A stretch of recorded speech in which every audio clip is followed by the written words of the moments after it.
कांग्रेस द्वारा भाजपा भगाओ भारत बचाओ हुंकार रैली का आयोजन आज 5 अक्टूबर को स्थानीय पंथर पार्क में आयोजित किया गया, जिसमें भ्रष्टाचार, महंगाई, बेरोजगारी सहित पेट्रोल, डीजल, खाद्यान्न तेलों में बेतहाशा मूल्य वृद्धि के साथ ओबीसी को 27% और सामान्य वर्ग को 10% आरक्षण दिए जाने सहित अन्य मांगों को लेकर भाजपा के खिलाफ हुंकार रैली का आयोजन किया गया तथा राष्ट्रपति के नाम से कलेक्ट्रेट कार्यालय में ज्ञापन सौंपा गया। वहीं ये कार्यक्रम कांग्रेस के राज्यसभा सांसद राजमणि पटेल, पूर्व मंत्री सज्जन वर्मा के नेतृत्व में संपन्न हुआ। इस दौरान लोकसभा प्रत्याशी सिद्धार्थ राज तिवारी, जिला पंचायत अध्यक्ष अभय मिश्रा तथा पूर्व विधायक मऊगंज सुखेंद्र सिंह बन्ना सहित अन्य कांग्रेस के पदाधिकारी सहित आमजन उपस्थित रहे। आपको बता दें कि कांग्रेस के सांसद राजमणि पटेल द्वारा कहा गया कि ये लड़ाई विचारधारा की लड़ाई है। देश की सत्ता में बैठे लोगों द्वारा देश को तोड़ने वाली विचारधारा के साथ है, जबकि कांग्रेस पार्टी देश और लोकतंत्र को बचाने के लिए कृत संकल्पित है। वहीं आपको बता दें कि इस कार्यक्रम में शामिल हुए पूर्व मंत्री सज्जन वर्मा ने पत्रकारों के प्रश्नों का उत्तर देते हुए अजय सिंह कांग्रेस के बयान का बचाव करते हुए कहा कि विंध्य क्षेत्र से अगर अधिक सीटें मिलती तो कांग्रेस की सरकार नहीं गिरती। उन्होंने कहा कि नरेंद्र मोदी का जब से देश की राजनीति में पदार्पण हुआ है तब से लोकतंत्र की हत्या की जा रही है तथा जनहित की आवाज उठाने वाले संगठनों का सफाया करने का बीड़ा मोदी जी ने उठा रखा है, जिसके खिलाफ हम आवाज उठाते रहेंगे। प्रस्तुत है इस संबंध में कांग्रेस सांसद राजमणि पटेल एवं पूर्व मंत्री सज्जन वर्मा से प्राप्त जानकारी के अंश। ये लड़ाई विचारधारा की है और वो विचारधारा इस देश में सत्ता पर बैठी है जो इस देश को बर्बाद करना चाहती है, बांटना चाहती, तोड़ना चाहती है, जो अंग्रेजों का साथ देती थी।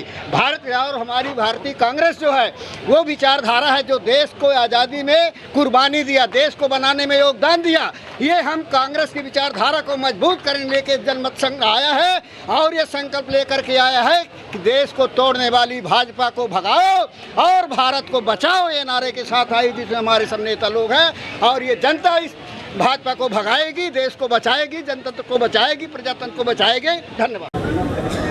देखिए, इस देश में नरेंद्र मोदी जब से उनका पदार्पण देश की राजनीति में हुआ है, लोकतंत्र की हत्या के साथ साथ जनहित की आवाज़ उठाने वाले वो सारे संगठनों का सफाया करने का बीड़ा नरेंद्र मोदी ने उठा लिया है। 10 महीने से किसान दिल्ली की बॉर्डर पे जान जोखिम में डाल के लाखों की तादाद में बैठे, 2,500 किसान मर चुके हैं आंदोलन में, पर नरेंद्र मोदी का एक शब्द भी किसानों के लिए नहीं निकल रहा। यदि हम विपक्ष में बैठे हैं कांग्रेस के लोग, यदि हत्या की जाती है साजिश पूर्वक उत्तर प्रदेश सरकार की निगरानी में, योगी आदित्यनाथ की निगरानी में, यदि 6-6, 8-8 किसानों को कुचल के उन्हीं के सरकार का राज्य मंत्री का बेटा, गृह मंत्री का बेटा यदि मारता है, क्या विपक्ष के नाते हमारी जिम्मेदारी नहीं है कि कांग्रेस के नेता वहाँ जाए?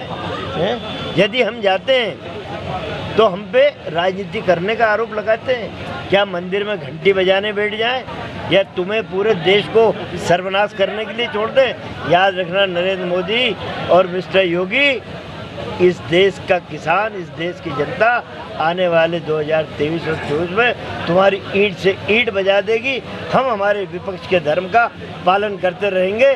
सीना खोल के गोली मारना गोली मार दो, लाठी चलाना लाठी चलाना। अरुण यादव ने कहा है कि पारिवारिक कारणों के कारण मैं चुनाव किसी और को भी टिकट दे दे तो हमें कोई आपत्ति नहीं है। अरुण यादव लगातार सक्रिय है, वहाँ बैठकें कर रहे हैं, इसके क्या मायने हैं? किसी और फेज पे जाना चाह रहे हैं क्या? नहीं, असल में क्या है कि वहाँ से लोकसभा क्षेत्र से सांसद रह चुके हैं अरुण यादव जी। पारिवारिक परिस्थितियाँ गवारा नहीं कर रही हैं कि वो इस समय चुनाव लड़े, लेकिन एक कांग्रेस के सिपाही का जो कर्तव्य है उस भूमिका का निर्वहन वो ईमानदारी से करना चाहते हैं कि मेरा चप्पा चप्पा देखा हुआ है इस लोकसभा का। मैं अपने कार्यकर्ताओं को उत्साहित करने कि मैं भले ना लड़ रहा हूँ, जो भी कांग्रेस प्रत्याशी दे मेहरबानी करके उसकी मदद करना, तो ये एक बड़े नेता का कर्तव्य है जो वो पूरा कर रहे हैं। कमलनाथ जी की उम्र को लेकर लगातार बीजेपी आक्रामक है। वीडी शर्मा हो चाहे नरोत्तम मिश्रा हो, बार बार ये कहते हैं कि सोशल मीडिया में बस एक्टिव है, उपचुनावों में बीजेपी सड़क पर है, काम कर रही है। नरोत्तम मिश्रा और बीडी शर्मा से पूछना चाहता हूँ मैं, तुम्हारे पिताजी कभी बीमार नहीं हुए क्या? तुम्हारे घर में बीमारी नहीं आई?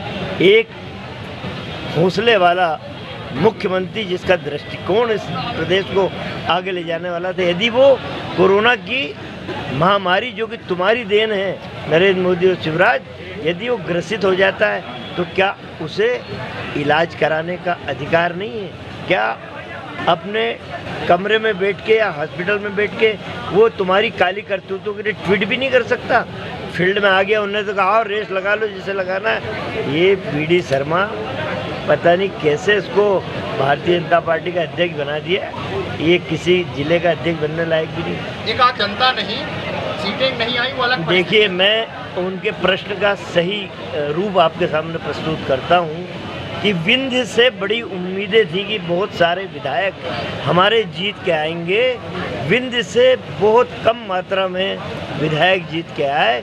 यदि यहाँ से अच्छी संख्या में जीत के आते तो ये बार्गेन करने वाले, जो बिकने वाले विधायक थे ज्योतिरादित्य सिंधिया जैसे, उनके चमचे वो बिकते नहीं, क्योंकि अच्छी मात्रा में संख्या होने पे संख्या बल मजबूत हो तो सरकारों को चलने में बल मिलता है। मंजुल त्रिपाठी एक नौजवान, विंध्य में रिफॉर्म करना है, ये उन्होंने जबान दी थी। कार रैली में आप शामिल हुए हैं तो कैसे भाजपा को भगाएंगे आप? भाजपा कैसे भागेगी? भाजपा कैसे भागेगी? अब क्या भैया, लट्ठे लेके तो मारेंगे नहीं, या लाठ ठूस से तो मारेंगे नहीं। ये जनता जो आई है ये सारा सुन रही है, मनन कर रही है कि किस तरह का भाजपा देश के नागरिकों के साथ दुर्व्यवहार कर रही है, बलात्कार हो रहे हैं, महंगाई चरम सीमा पे, स्वास्थ्य की कोई व्यवस्था नहीं। ये सब सुन के गांव-गांव जाएंगे और यही अलग जगाएंगे। ऐसे ही भाजपा कांग्रेस के साथ जनता भी है, कांग्रेस के साथ जनता भी है। Thank you.